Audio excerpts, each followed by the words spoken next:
नमस्कार, मी धनंजय सानप ॲग्रोवन शोमध्ये तुमचं स्वागत। पंतप्रधान किसान सन्मान निधी योजनेच्या 22व्या हप्त्याची प्रतीक्षा अखेर संपली आहे, परंतु नमोच्या 8व्या हप्त्याची प्रतीक्षा मात्र कायम आहे।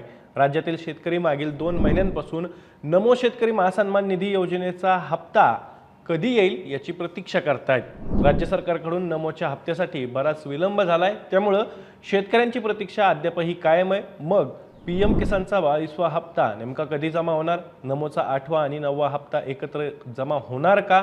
नमोसाठी 2 अपडेट कोणते आणण्यात आलेले आहेत, त्यासोबतच पीएम किसानचा लाभ किती शेतकऱ्यांना आता मिळणार आहे जाणून घेऊया या व्हिडिओच्या माध्यमातून, त्यामुळे तुम्ही व्हिडिओ शेवटपर्यंत नक्की बघा। तर सुरुवातीला पीएम किसानच्या 22व्या हप्त्याचं अपडेट नेमकं काय त्याबद्दल सांगतो। पीएम किसानचा 22वा हप्ता शुक्रवारी म्हणजेच 13 मार्च रोजी शेतकऱ्यांच्या बँक खात्यामध्ये जमा होणार आहे, अशी माहिती पीएम किसानच्या एक्स हँडलवरती ट्विट करून देण्यात आली आहे। पंतप्रधान नरेंद्र मोदी यांचा आसाममध्ये 13 आणि 14 तारखेला म्हणजेच मार्चच्या 13 आणि 14 तारखेला 2 दिवसीय दौरा आहे। या दौऱ्यादरम्यान पंतप्रधानांच्या हस्ते शेतकऱ्यांच्या बँक खात्यावरती 2000 रुपये हे 22व्या हप्त्यापोटी जमा करण्यात येणार आहेत। आसाममध्ये आगामी काळात विधानसभेच्या निवडणुका होऊ घातलेल्या आहेत, त्यामुळे आसाममधून पीएम किसानचा 22वा हप्ता हा वितरित करण्यात येणार असल्याचं सुद्धा राजकीय जाणकार सांगतात। पीएम किसानच्या 21व्या हप्त्याचं वितरण पंतप्रधानांनी तामिळनाडूच्या कोइंबतूर येथून 19 नोव्हेंबर 2025 रोजी केलं होतं। आता 22व्या हप्त्याचं वितरण आसाममधून करण्यात येणार आहे। राज्यातील 91,18,000 पात्र शेतकऱ्यांच्या बँक खात्यामध्ये 13 मार्च रोजी पीएम किसानचे पैसे जमा होणार आहेत, अशी माहिती सुद्धा कृषी विभागातील वरिष्ठ अधिकाऱ्यांनी दिली आहे। त्यामुळे पीएम किसानच्या 22व्या हप्त्याची प्रतीक्षा आता संपलेली आहे।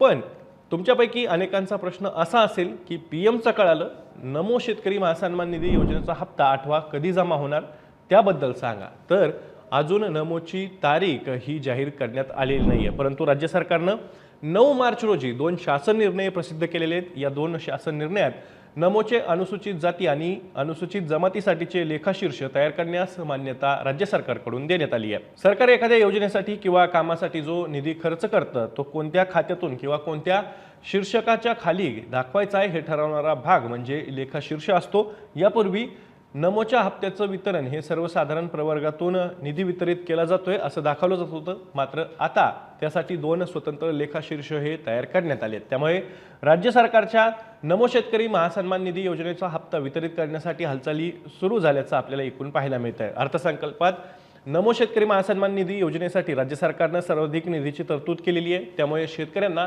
नमोचा लाभ यापुढेही कायम मिळत राहणार आहे। परंतु त्याबद्दल अधिकृत घोषणा म्हणजेच नेमका लाभ कोणत्या तारखेला 8व्या हप्त्याचा मिळणार याबद्दल अद्यापही घोषणा झालेली नाही आहे। अशी एक चर्चा सुद्धा आहे की पीएमचा 22वा हप्ता आणि नमोचा 8वा हप्ता एकत्रच म्हणजेच 13 मार्च रोजी शेतकऱ्यांच्या बँक खात्यावरती जमा होईल, परंतु अशी शक्यता फारच कमी दिसते, कारण कृषी विभागातील अधिकाऱ्यांनी 13 मार्च रोजी केवळ पीएम किसानचा हप्ता शेतकऱ्यांच्या बँक खात्यामध्ये जमा होईल असं सांगितलंय आणि त्यासाठी कृषी विभागानं तयारी सुद्धा विविध कार्यक्रमांची सुरू केलेली आहे। नमोबद्दल मात्र अद्यापही सूचना कृषी विभागाला देण्यात आल्या नसल्याचं वरिष्ठ अधिकाऱ्यांनी कृषी विभागातल्या सांगितलेलं आहे। त्यामुळे दोन्ही हप्ते एकत्र येण्याची शक्यता तशी कमीच आहे।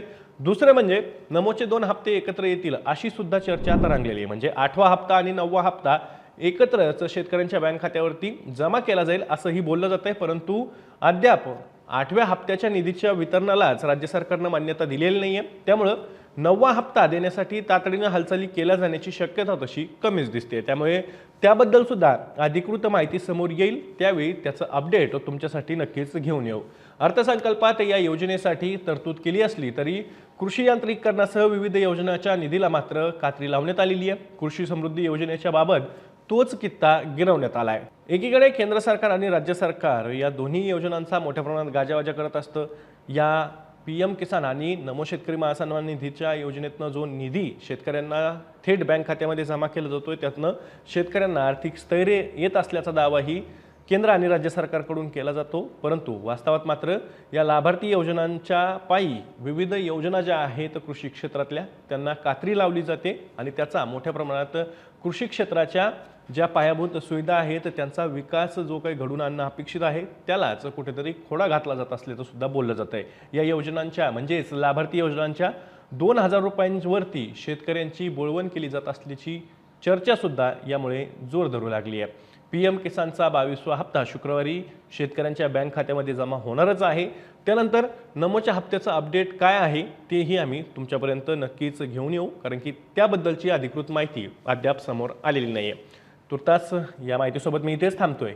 मी दररोज संध्याकाळी 6 वाजता ॲग्रोवनच्या यूट्यूब चॅनलवर शेती आणि शेतकऱ्यांच्या हिताचे मुद्दे घेऊन येत असतो, त्यामुळे तुम्ही अजूनही ॲग्रोवनच्या यूट्यूब चॅनलला सबस्क्राईब केलं नसेल तर लगेच सबस्क्राईब करा, जी घंटी दिसते ती दाबा, त्यासोबतच ॲग्रोवनच्या सबस्क्राईब असं जे लिहिलेलं आहे त्याच्यावरती सुद्धा क्लिक करा, जेणेकरून तुम्हाला पुढचं नोटिफिकेशन हे व्हिडिओ अपलोड झाल्यानंतर तातडीनं येईल आणि तुमच्याकडून कुठलंही अपडेट हे मिस होणार नाही। मी या माहितीसोबत तुर्तास इथेच थांबतोय। तुम्हाला हा व्हिडिओ कसा वाटला कमेंट बॉक्समध्ये नक्की सांगायचं आहे आणि जास्तीत जास्त व्हिडिओ शेतकऱ्यांपर्यंत पाठवण्यासाठी व्हिडिओला लाईक आणि शेअर नक्की करा। आपण पुन्हा भेटू, तोवर तुम्ही तुमची आणि तुमच्या जवळच्या माणसांची काळजी घ्या।